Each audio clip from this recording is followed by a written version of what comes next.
नमस्कार दोस्तों, Harare sports club के ऐतिहासिक और खूबसूरत मैदान पर आज माहौल कुछ अलग ही था।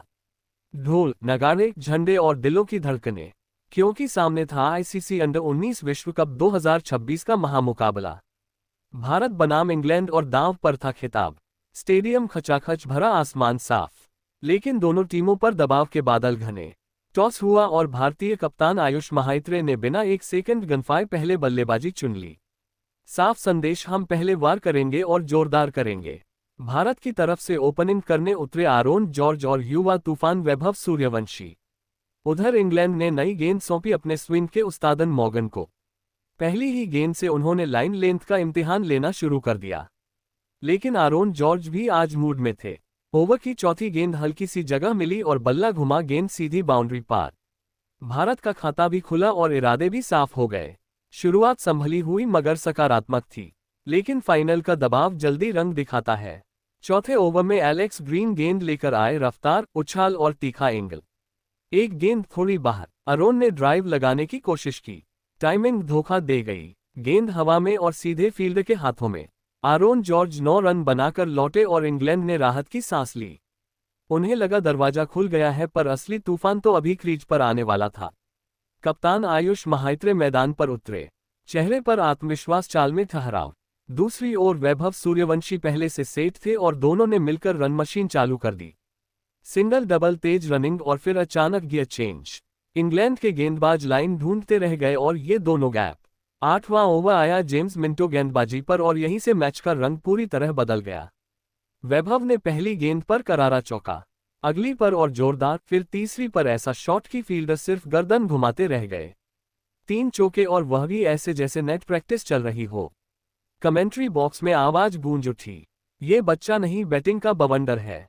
वैभव का आत्मविश्वास हर गेंद के साथ बढ़ता गया। उनके शॉट्स में ताकत भी थी और टाइमिंग भी।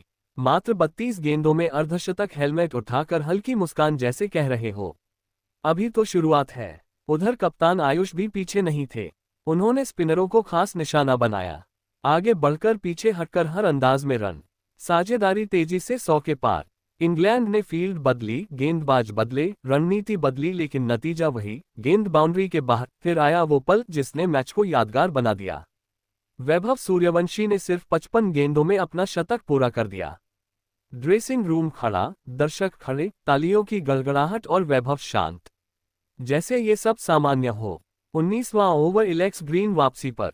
पहली कुछ गेंदें ठीक, फिर एक फुल लेंथ बॉल और आयुष महाइत्रे ने लॉन्ग ऑफ के ऊपर से ऐसा जड़ा कि गेंद भी सोच में पड़ गई होगी, मैं इतनी दूर कैसे आ गई। इसी के साथ कप्तान का अर्धशतक पूरा। एक शानदार, जिम्मेदार और आक्रामक पारी। लेकिन क्रिकेट में ड्रामा जरूरी है। उसी ओवर की आखिरी गेंद आयुष ने फिर बड़ा शॉट खेलने की कोशिश की। इस बार गेंद ने धोखा दे दिया, टाइमिंग छू की, कैच पकड़ा गया। कप्तान 53 रन बनाकर आउट। जाते जाते भी तालियां बटोर ले गए। 7 चौके, 2 और 1 कप्तानी छाप वाली पारी। अब क्रीज पर आए वेदांत त्रिवेदी, मगर कैमरे और नजरें अब भी वैभव पर टिकी थी और जो आगे हुआ वो किसी वीडियो गेम जैसा लगा। वैभव ने बल्लेबाजी को अगले स्तर पर पहुंचा दिया। कवर ड्राइव, पुल, कट, लॉफ्ट, हर शॉट परफेक्ट। इंग्लैंड के कप्तान थॉमस रेव फील्ड बदलते बदलते थक गए। गेंदबाज रन बचाते बचाते। स्पिनर आए, पेसर आए, चौका, यॉर्कर की कोशिश, स्कोप शॉट, बॉल पुल। ऐसा लगा जैसे वैभव को पहले से पता हो अगली गेंद क्या आने वाली है। रन रफ्तार से नहीं, तूफान से बन रहे थे। और फिर 80 गेंदों पर 175 रन। जी हां, 175। पूरा स्टेडियम खड़ा, साथी खिलाड़ी हैरान, विरोधी टीम स्तब्ध। ये सिर्फ पारी नहीं थी, यह ऐलान था, नया सितारा उग चुका है। हर शॉट में आत्मविश्वास, हर रन में दबदबा। दोस्तों, फाइनल के मंच पर ऐसी निडर बल्लेबाजी बहुत कम देखने को मिलती है। वैभव सूर्यवंशी ने आज सिर्फ रन नहीं बनाए, यादें गढ़ दी। ऐसा प्रदर्शन जिसे सालों तक दोहराया जाएगा, दिखाया जाएगा और कहा जाएगा यह वही पारी है। लेकिन आखिरकार खेल के 26वें ओवर में मैनी लमजन 26वें ओवर में दोबारा अपनी विविधतापूर्ण गेंदबाजी के साथ आक्रमण पर वापस बुलाए गए और उन्होंने इस खतरनाक पारी का अंत किया। वैभव सूर्यवंशी एक चतुर लैप शॉट खेलने के प्रयास में गेंद की धीमी रफ्तार को पीआरएच नहीं सके, जिससे वैभव सूर्यवंशी 80 गेंदों पर 175 रनों की एक अत्यंत अविश्वसनीय और ऐतिहासिक पारी खेलकर आउट हो गए। उनकी इस प्रलयकारी पारी में 15 कड़क चौके और 15 गगनचुंबी शामिल थे।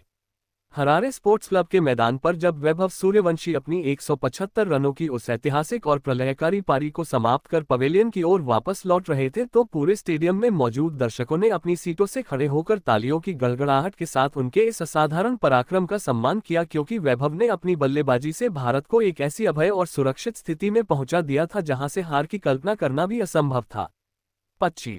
3 ओवरों के खेल की औपचारिक समाप्ति के बाद भारतीय टीम का कुल योग 3 विकेट के नुकसान पर 272 रनों के एक अत्यंत विशाल और हिमालय जैसे विशालकाय आंकड़े तक पहुंच चुका था और अब यहां से भारत के लिए 400 रनों का वह जादुई सपना एक सुनहरी हकीकत में बदलता हुआ पूरी तरह से साफ दिखाई दे रहा था।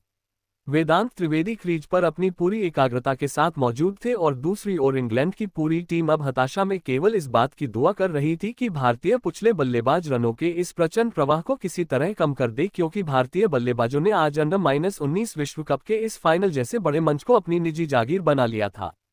पारी के मध्य ओवरों में रनों की गति को बनाए रखने की जिम्मेदारी अब विहान मल्होत्रा और वेदांत त्रिवेदी के कंधों पर आ चुकी थी, जहां इन दोनों ने बहुत ही सूझबूझ के साथ पारी को आगे बढ़ाना शुरू किया और स्ट्राइक रोटेट करते हुए इंग्लैंड के गेंदबाजों को दबाव में रखा। इंग्लैंड के कप्तान थॉमस रेव ने एक बार फिर अपने सबसे मुख्य तेज गेंदबाज जेम्स मिंटो को याद किया, जो खेल के 34वें ओवर में दोबारा अपनी तेज और सटीक गेंदबाजी करने के लिए मोर्चे पर तैनात हुए ताकि वे भारत के बरसते कदमों को रोक सकें। जेम्स मिंटो ने अपनी योजना के अनुसार एक घातक शॉर्ट पिच गेंद फेंकी जिसे विहान मल्होत्रा सही ढंग से टाइम नहीं कर सके, जिससे विहान मल्होत्रा लॉफ्टेड शॉट खेलने के प्रयास में 36 गेंदों पर 30 रनों की एक महत्वपूर्ण पारी खेलकर आउट हो गए। उनकी इस पारी में 2 शानदार और कड़क चौके शामिल थे। विहान के आउट होने के बाद भारतीय खेमे में थोड़ी हलचल हुई, लेकिन वेदांत त्रिवेदी अभी भी क्रीज पर डटे हुए थे और वे एक बड़े स्कोर की ओर देख रहे थे। जेम्स मिंटो आज एक अलग ही लय में नजर आ रहे थे और उन्होंने अपनी धारदार गेंदबाजी जारी रखी। जहां खेल के 37वें ओवर में जेम्स मिंटो 37वें ओवर में अपना स्पेल जारी रखने के लिए आक्रमण पर तैनात थे और उन्होंने अपनी चतुराई भरी फिरकी और गति के मिश्रण से वेदांत को चकमा दे दिया। वेदांत त्रिवेदी, जो अब तक बहुत ही संभल कर खेल रहे थे, वह अचानक से अपना धैर्य खो बैठे और गेंद को बाउंड्री के पार भेजने के लालच में आ गए, जिससे वेदांत त्रिवेदी फ्लिक शॉट खेलने के प्रयास में 36 गेंदों पर 32 रनों की एक जुझारू पारी खेलकर आउट हो गए।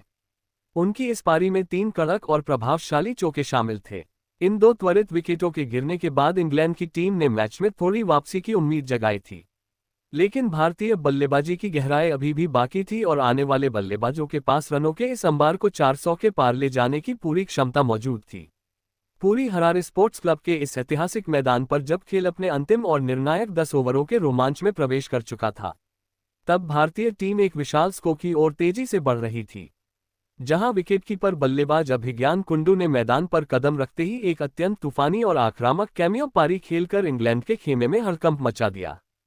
खेल के 44वें ओवर में इंग्लैंड के सबसे मुख्य तेज गेंदबाज सेबेस्टियन मॉर्गन 44 ओवर में दोबारा अपनी धारदार गेंदबाजी करने के लिए आक्रमण पर वापस बुलाए गए ताकि वे रनों की इस बेकाबू रफ्तार पर लगाम लगा सकें, लेकिन कुंडू ने उनकी पहली ही गेंद पर प्रहार करना शुरू कर दिया। हालांकि इसी ओवर की दूसरी गेंद पर अभिज्ञान कुंडू अपनी इसी आक्रामकता का शिकार हो गए और वह एक चतुर लेफ्ट शॉट खेलने के प्रयास में गेंद की गति से पूरी तरह चकमा खा गए, जिससे अभिज्ञान कुंडू 31 गेंदों पर 40 रनों की एक अत्यंत तेज और प्रभावकारी पारी खेलकर आउट हो गए। उनकी इस संक्षिप्त मगर महत्वपूर्ण पारी में 6 शानदार चौके और एक गगनचुंबी शामिल था। अभिज्ञान कुंडू के आउट होने के बाद भी रनों का प्रवाह कम नहीं हुआ, क्योंकि भारत के उच्च बल्लेबाजों ने भी अपनी जिम्मेदारी को बखूबी समझा और टीम के योग में बहुत ही उपयोगी योगदान दिया।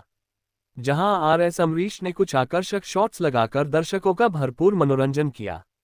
खेल के 46वें ओवर में जेम्स मिंटो 46 ओवर में अपनी गेंदबाजी का नया स्पेल डालने के लिए मोर्चे पर तैनात हुए और उन्होंने अपनी एक आग उगलती हुई सटीक यॉर्कर पर आरएस अमरीश को क्लीन बोल्ड कर दिया, जिससे आरएस अमरीश एक डेप्थ शॉट खेलने के प्रयास में 24 गेंदों पर 18 रनों की एक संयमित पारी खेलकर आउट हो गए।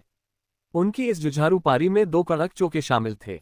इंग्लैंड की टीम अब राहत की सांस ले रही थी, लेकिन उन्हें क्या पता था कि कनिष्क चौहान के रूप में अभी एक बड़ा तूफान आना बाकी है जो भारत के स्कोर को 400 के पार ले जाएगा। पारी के बिल्कुल अंतिम और सांस रोक देने वाले क्षणों में कनिष्क चौहान ने अपनी विध्वंसक बल्लेबाजी से स्टेडियम में मौजूद हर एक दर्शक को रोमांचित और मंत्रमुग्ध कर दिया। जहां खेल के अंतिम 50वें ओवर में जेम्स मिंटो 50वें ओवर में अपनी गेंदबाजी का अंतिम स्पेल डालने के लिए मोर्चे पर तैनात हुए थे। कनिष्क चौहान ने जेम्स मिंटो की गेंदों की रफ्तार का ऐसा निर्दय इस्तेमाल किया कि उन्होंने अंतिम ओवर की शुरुआती गेंदों पर 2 कड़क चौके और एक गगनचुंबी झड़कर पूरे विश्व क्रिकेट को अपनी ताकत का परिचय दिया और भारत के स्कोर को 400 रनों के ऐतिहासिक और अभेद्य आंकड़े के पार पहुंचा दिया, जहां वह 20 गेंदों पर 37 रनों की एक अत्यंत आक्रामक पारी खेलकर नाबाद लौटे। इसी घमाघामी के बीच खेल के 49वें ओवर में एक और विकेट गिरा जब हैनिल पटेल दूसरा रन चुराने के प्रयास में 7 गेंदों पर 5 रनों की एक छोटी पारी खेलकर आउट हो गए। उनकी इस पारी में कोई भी बाउंड्री शामिल नहीं थी और वह बदकिस्मती से रन आउट हो गए। भारतीय अंडर 19 टीम ने निर्धारित 50 ओवरों के खेल की समाप्ति के बाद 9 विकेट के नुकसान पर 411 रनों का एक अत्यंत विशाल और हिमालय जैसा अभेद्य स्कोर खड़ा किया, जहां दीपेश देवेंद्रन 0 रन पर नाबाद लौटे और उन्होंने दूसरे छोर पर कनिष्क का बखूबी साथ निभाया। हरारे स्पोर्ट्स क्लब के इस पवित्र मैदान पर भारत ने एक ऐसा ऐतिहासिक स्कोर बनाया था जिसने इंग्लैंड की युवा टीम को मनोवैज्ञानिक रूप से पारी शुरू होने से पहले ही बैकफुट पर धकेल दिया था और वैभव सूर्यवंशी की वही 175 रनों की अलौकिक पारी अब क्रिकेट के इतिहास में स्वर्ण अक्षरों में दर्ज हो चुकी थी। 412 रनों का ये लक्ष्य किसी भी टीम के लिए एक डरावना सपना साबित हो सकता था, जहां भारतीय प्रशंसकों का शोर अब पूरे हरारे में गूंज रहा था और टीम इंडिया अब विश्व विजेता बनने के बेहद करीब नजर आ रही थी। हरारे स्पोर्ट्स क्लब के इस खूबसूरत मैदान पर जब इंग्लैंड अंडर 19 की टीम 412 रनों के विशाल और हिमालय जैसे असंभव लक्ष्य का पीछा करने मैदान पर उतरी तो पूरे स्टेडियम में एक जबरदस्त रोमांच की लहर व्याप्त थी। इंग्लैंड की ओर से बेन डॉकिंस और जोसेफ मूर्स की सलामी जोड़ी पारी का आगाज करने के लिए क्रीज पर आए, जहां भारतीय तेज गेंदबाज हैनिल पटेल पहले ओवर में अपनी घातक स्विंग गेंदबाजी के साथ आक्रमण पर तैनात हुए। भारत को पहली बड़ी सफलता खेल के 5वें ओवर में मिली, जब आर.एस. अमरीश 5वें ओवर में अपनी तेज रफ्तार गेंदबाजी के साथ आक्रमण पर वापस बुलाए गए और उन्होंने जोसेफ मूर्स को क्लीन बोल्ड कर दिया। जोसेफ मूर्स कट शॉट खेलने के प्रयास में 16 गेंदों पर 17 रन बनाकर आउट हो गए। उनकी इस पारी में 4 शानदार चौके शामिल थे। जोसेफ मूर्स के आउट होने के बाद बेन मेयर्स मैदान पर आए और उन्होंने बेन डॉकिंस के साथ मिलकर भारतीय गेंदबाजों पर प्रलयकारी प्रहार करना शुरू कर दिया, जिससे रनों की रफ्तार अचानक से बढ़ गई। खेल के 11वें ओवर में दीपेश देवेंद्रन 11वें ओवर में गेंदबाजी करने के लिए मोर्चे पर तैनात हुए, जहां बेन मेयर्स ने उनकी गेंदों पर 2 कड़क चौके झड़कर अपने इरादे साफ कर दिए थे। हालांकि भारत को दूसरी सफलता खेल के 13वें ओवर में मिली, जब स्पिनर खिलन पटेल 13वें ओवर में अपनी फिरकी गेंदबाजी के साथ आक्रमण पर तैनात हुए और उन्होंने बेन मेयर्स को पवेलियन भेज दिया। Ben Meyers reverse sweep shot खेलने के प्रयास में 28 गेंदों पर 45 रन बनाकर आउट हो गए। उनकी इस आतिशी पारी में 7 कड़क चौके और 2 शानदार शामिल थे। हरारे स्पोर्ट्स क्लब के मैदान पर जब इंग्लैंड की टीम रनों के विशाल पहाड़ जैसे लक्ष्य का पीछा करते हुए संघर्ष कर रही थी, तब कप्तान थॉमस रेव स्वयं जिम्मेदारी संभालने के लिए क्रीज पर आए और उन्होंने आते ही भारतीय स्पिनरों पर दबाव बनाने की आक्रामक रणनीति अपनाई। खेल के 16वें ओवर में भारतीय रहस्यमय स्पिनर कनिष्क चौहान 16वें ओवर में अपनी जादुई फिरकी और सटीक गेंदबाजी के साथ मोर्चे पर तैनात हुए ताकि वे रनों की रफ्तार पर अंकुश लगा सकें। लेकिन थॉमस रेव ने उनकी पहली ही कुछ गेंदों पर प्रलयकारी प्रहार करना शुरू कर दिया। थॉमस रेव ने अपनी बेहतरीन टाइमिंग और फुटवर्क का इस्तेमाल करते हुए कनिष्क चौहान की गेंदों पर 2 कड़क और बिजली की रफ्तार वाले चौके झड़े और फिर एक शानदार हवाई शॉट के जरिए एक विशाल झड़कर स्टेडियम में मौजूद दर्शकों को रोमांचित कर दिया। कनिष्क चौहान ने इस हमले के बाद तुरंत अपनी लेंथ और गति में बहुत ही सूक्ष्म बदलाव किया और खेल के 18वें ओवर में थॉमस रेव को अपनी चतुराई भरी फिरकी के जाल में पूरी तरह से उलझा दिया। थॉमस रेव गेंद की टन को भांपने में भारी चूक कर गए और वे एक बड़ा हवाई शॉट खेलने के प्रयास में 18 गेंदों पर 31 रनों की एक संक्षिप्त मगर अत्यंत आक्रामक पारी खेलकर आउट हो गए। उनकी इस पारी में 4 शानदार चौके और एक गगनचुंबी शामिल था। कप्तान थॉमस रेव के आउट होते ही भारतीय टीम का आत्मविश्वास 7वें आसमान पर पहुंच गया और इसके बाद भारतीय कप्तान आयुष महाइत्रे ने स्वयं जिम्मेदारी संभालते हुए खेल के 21वें ओवर में अपनी फिरकी गेंदबाजी के साथ मोर्चे पर तैनात हुए ताकि वे इंग्लैंड की पारी को जल्द समाप्त कर सकें। आयुष महाइत्रे ने अपनी स्पेलर की पहली ही गेंद पर अपनी फुर्ती का परिचय दिया और क्षेत्र रक्षण के दौरान अद्भुत तालमेल दिखाते हुए अर्फी एल्बर्ट को रन आउट कराने में बहुत ही निर्णायक भूमिका निभाई। अर्फी एल्बर्ट क्रीज पर संघर्ष कर रहे थे और वह एक जोखिम भरा रन लेने के प्रयास में 2 गेंदों पर 0 रन बनाकर आउट हो गए। उनकी इस पारी में कोई भी बाउंड्री शामिल नहीं थी और वह बिना खाता खोले ही पवेलियन लौट गए। भारतीय टीम की यह सफलता यही नहीं रुकी, क्योंकि इसी घातक ओवर में आयुष महाइत्रे ने अपनी जादुई फिरकी से इंग्लैंड के जमे हुए बल्लेबाज बन डॉकिंस को भी छक्का दिया। बन डॉकिंस, जो अब तक बहुत ही संभलकर और शानदार बल्लेबाजी कर रहे थे, वह आयुष की एक फ्लाइटेड गेंद पर बड़ा शॉट खेलने के लालच में आ गए और गेंद सीधे खेलन पटेल के सुरक्षित हाथों में समा गई। बन डॉकिंस एक बड़ा लॉफ्टेड शॉट खेलने के प्रयास में 56 गेंदों पर 66 रनों की एक अत्यंत जुझारू और प्रभावशाली पारी खेलकर आउट हो गए। उनकी इस शानदार अर्धशतकीय पारी में 7 शानदार चौके और 2 गगनचुंबी शामिल थे। इंग्लैंड की पारी अब पूरी तरह से लड़खड़ा चुकी थी और खेल के 22वें ओवर में दीपेश देवेंद्रन 22वें ओवर में दोबारा गेंदबाजी करने के लिए आक्रमण पर तैनात हुए, जहां उन्होंने 2 गेंदों पर 2 विकेट लेकर इंग्लैंड की कमर तोड़ दी। फरहान अहमद रक्षात्मक शॉट खेलने के प्रयास में 2 गेंदों पर 1 रन बनाकर आउट हो गए। उनकी इस पारी में कोई बाउंड्री शामिल नहीं थी। अगली ही गेंद पर सेबेस्टियन मॉर्गन भी पवेलियन लौट गए, क्योंकि वह ड्राइव शॉट खेलने के प्रयास में 2 गेंदों पर 0 रन बनाकर आउट हो गए। उनकी इस पारी में कोई चौका या शामिल नहीं था। इस कठिन स्थिति में काले फाल्कनर ने एक अविश्वसनीय और अकेले दम पर संघर्षपूर्ण पारी खेली, जहां उन्होंने खेल के 29वें ओवर में आयुष महाइत्रे 29वें ओवर में गेंदबाजी कर रहे थे और कालिब ने झड़कर अपना अर्धशतक पूरा किया। काले फाल्कनर ने मैदान के हर कोने में की बारिश की और खेल के 40वें ओवर में आरडीएस अम्बरीश 40वें ओवर में दोबारा गेंदबाजी करने के लिए आए, जहां कालिब ने झड़कर अपना एक ऐतिहासिक शतक पूरा किया। इसी बीच आरएस अम्बरीश ने खेल के 36वें ओवर में जेम्स मिंटो को पवेलियन भेजा। जेम्स मिंटो पुल शॉट खेलने के प्रयास में 41 गेंदों पर 28 रन बनाकर आउट हो गए। उनकी इस पारी में केवल एक चौका शामिल था। इसके बाद मैनी लम्सन भी 38वें ओवर में आरएस अम्बरीश की गेंद पर वेदांत त्रिवेदी को कैच दे बैठे। मैनी लम्सन पुल शॉट खेलने के प्रयास में 10 गेंदों पर 3 रन बनाकर आउट हो गए। उनकी इस पारी में कोई बाउंड्री शामिल नहीं थी। मैच का अंतिम विकेट खेल के 41वें ओवर में गिरा, जब कनिष्क चौहान 41वें ओवर में अपनी जादुई फिरकी गेंदबाजी के साथ आक्रमण पर तैनात हुए और उन्होंने शानदार बल्लेबाजी कर रहे कालिब फाल्कनर को आउट कर दिया। कालिब फाल्कनर रिवर्स स्लैब शॉट खेलने के प्रयास में 67 गेंदों पर 115 रन बनाकर आउट हो गए। उनकी इस प्रलयकारी पारी में 9 कड़क चौके और 7 शानदार शामिल थे। इंग्लैंड की पूरी टीम 40.2 ओवरों के खेल के बाद 311 रनों के कुल योग पर सिमट गई, जहां एलेक्स ग्रीन 0 रन पर नाबाद लौटे।